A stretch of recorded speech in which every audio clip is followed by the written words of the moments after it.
As Director of Cardiovascular Ultrasound for Intermountain Healthcare, I'm anxious to find performance measures for my staff and creating the best staff I can. For this study, I identified 4 different performance measures that we used. One was their skill level. The second was employee engagement. That was simply a manager's subjective scale. The third was schedule flexibility, and the fourth was productivity, based on the number of scans, patient scans that each employee has. We put those together. I weighted them equally. They're all very important, and because they're on different scales, put them in a standardized scale so that we could measure them together and created the best employee index, or what I call the BEI.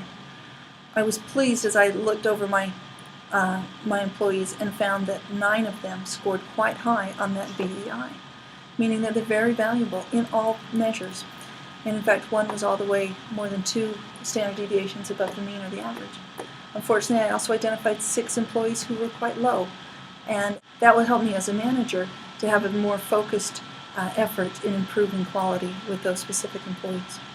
But in looking at those different performance measures, one thing that was important was to say which really do impact that BEI more than the others.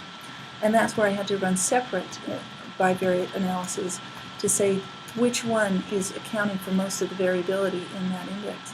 And I found that employee engagement and schedule flexibility were the 2 that accounted each for over 40% of the variability, which just confirms what many managers know, that attitude matters and attitude counts.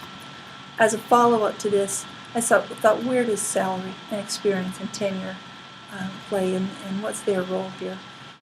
So I ran a multivariate analysis with those 3 factors, both salary, experience, and tenure, to see how they correlated with the BEI, the Best Employee Index. And I found that salary did correlate. Strangely, or perhaps concerning, the others, though they didn't correlate, the experience tended to have a negative trend. And I think those really are, if anything, follow-ups for our future analysis.